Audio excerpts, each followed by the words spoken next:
కొనుగోలు కేంద్రాలు అనేటివి చాలా భయంకరంగా ఉన్నాయి. ఇక్కడ 10 రోజులైనా కానీ ఎవడు కొనేటోళ్ళు లేడు. సంచులు అందుబాటులో లేవు. కొట్లాడితే సంచులు వస్తాయి, అది రంధ్రమైన సంచులు వచ్చినాయి. వర్షం పడంగానే మళ్ళీ నానబెట్టాలి, ఎండబెట్టాలి, మళ్ళీ జర ఎండగానే మళ్ళీ తురుపు పట్టగానే మళ్ళీ వర్షం వస్తుంది, మళ్ళీ తడిసిపోతాయి. ఇట్లా ఈడ ఆ రైతులు, మా కిష్టయ్య రైతు, మా చెన్నయ్య, మా నరేందర్, మా లక్ష్మణ, మా అక్క, ఈడందరూ కూడా 10 రోజులు అయింది, వారం రోజులు అయింది, మేము పడిగాపులు కాస్తున్నాము. వర్షం పడ్డది, మొత్తం కొట్టుకుపోయినామని చెప్తున్నారు. ఎవరు బాధ్యులు అవుతారు దీనికి? దీని మీద ఎవరైనా పర్యవేక్షిస్తారా? జిల్లా కలెక్టర్ కానీ, అడిషనల్ కలెక్టర్ ఆయన ఫోన్ కూడా ఎత్తట్లేదు, రెస్పాన్స్ లేదు. ఇగో పైసలు మాఫీ కాలేదని ఒకరు అంటున్నారు. ఇంకో ఆయన వచ్చి తులం బంగారు ఏమైస్తారని అడుగుతుంది. వాళ్ళు ఇస్తారంటే తులం బంగారు ఏమైనా, రైతు బీమా ఏమైనా అడుగుతుంది. చనిపోయిన వాళ్ళకు రైతు బీమా వస్తలేదని, రైతు బంధు వస్తలేదని, రుణమాఫీ అయింది అంటున్నారు. ఈయన 10 మంది ఉన్నారు, ఈయన 10 మంది ఉన్నారు. ఏం పేరు నీ పేరు? అంజిలా. ఎంత ఉంది నీకు? 44 అన్నారు అన్న. మళ్ళీ కేసీఆర్ లెక్కల్లో 250 మాఫీ అయినా అన్నారు. మళ్ళీ ఇప్పుడు 28 గంట 30 గంట రుణమాఫీ కాలేదు. ఈ 50,000 40,000 కూడా రుణమాఫీ కాలేదు, మొత్తం అయిందని చెప్తారు. నేను 8,000 తీసుకున్నానా, 8,000కు 7,000 మిత్తి కట్టిన. 8,000 తీసుకున్నామే, 8,000 కూడా మాఫీ కాలేదు. మరి ఎవరికి మాఫీ అయింది మొత్తం 100%? అర్థం కావట్లేదు. రైతు బంధు పడుతుందని చెప్తున్నారు, ఎవరికి పడుతున్నాయి అర్థమవుతలేదు. ఎకరన్నర 2 ఎకరాలలో కూడా ఇంకా రాలేదని చెప్తున్నారు. బోనస్ లేదు, బోనస్ ఇస్తామన్నారు, బోగస్ అయింది. ఏం పేరమ్మా? మంగమ్మ, ఎర్రగుల మంగమ్మ. ఎంత ఉండే నీకు? అయిందా? కాలేదు. ఈడ ఉన్నటువంటి 50 మంది రైతులలో 40 మంది చెప్తున్నారు మాకు కాలేదని చెప్పని.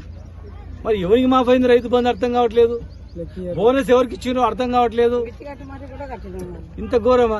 కనీసం పండిన పంటను కొనుక్కొని పోమంటే 1,00,000తో కొరిలు పెడుతున్నారు. దుమ్ము ఉంది అంటారు, ఓసారి మొత్తం తురుపాటమంటారు. తురుపాటినాక కూడా తురుపాటిన తర్వాత ఇంకో కొరి సంచులు లేవని, సంచులు వచ్చే లోపల వర్షం పడే కొట్టుకుపోయిన. దీనికి ఎవరు బాధ్యత? నేను చెప్తా ఉన్నా, దయచేసి వడగండ్ల బాధితులకు ఎకరకు కనీసం 30,000 చొప్పున వాళ్ళకి గట్టియాలి. ఇవాళ మార్కెట్కి వచ్చినామంటే నెక్స్ట్ డేనే తీసుకొని పోవాలి. ఒకవేళ తేమ అనేది కరెక్ట్ లేకపోతే చెక్ చేసుకోండి ఇమ్మీడియట్ గా. ఇదెక్కడి అన్యాయం, ఇదెక్కడి న్యాయం? ఇంత పూర్తి అన్యాయం ఇది. ఏదో 14 లక్షలు వలసపోయిన జిల్లా ఇది. కొట్లాడి కష్టాలు పడి తెలంగాణ తెచ్చుకొని రైతులు హ్యాపీగా బతుకుతుంటే ఇవాళ లేనిపోని అడ్డగోలు హామీలు ఇచ్చి ఒక్క హామీ నెరవేరకుండా మళ్ళీ బాజాప్తా చెప్తున్నారు. ఎంత బాజాప్తా అంటే మనకే డౌట్ వస్తుంది.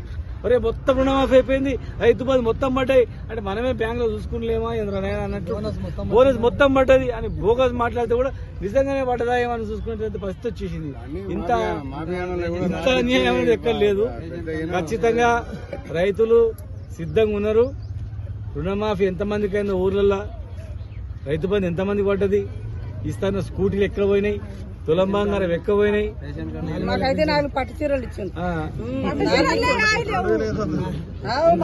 నవ్వులాటలాగా అయిపోయింది. ప్రభుత్వాన్ని నేను డిమాండ్ చేస్తా ఉన్నా, వెంటనే ఇది కరువు జిల్లా కన్నా కష్టాలు పడి తెలంగాణ తెచ్చుకున్నది 90% పాలమూరు రంగారెడ్డి జిల్లా ప్రాజెక్టు కంప్లీట్ అయింది.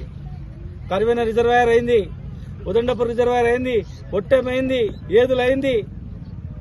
టోటల్ గా అన్ని రిజర్వాయర్ కంప్లీట్ అయ్యి కాలు టెండర్ పెట్టిన కాలువలు క్యాన్సిల్ చేయకుండా అదే కాళ్ళు లోగిన అయిపోయేది. ఈ పాటికి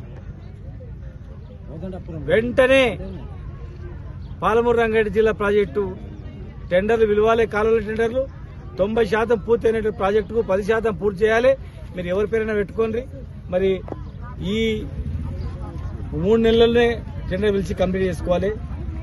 మన ప్రొసీజర్ మొత్తం కూడా రైతులకు ఇస్తున్న హామీలన్నీ కూడా నెరవేర్చాలి. బోగస్ మాటలు అన్ని బంద్ చేసి ఇస్తున్నవన్నీ ఇవ్వాలి ఖచ్చితంగా. ఇవ్వకపోతే మాత్రం రైతులు మాత్రం ఊరుకో.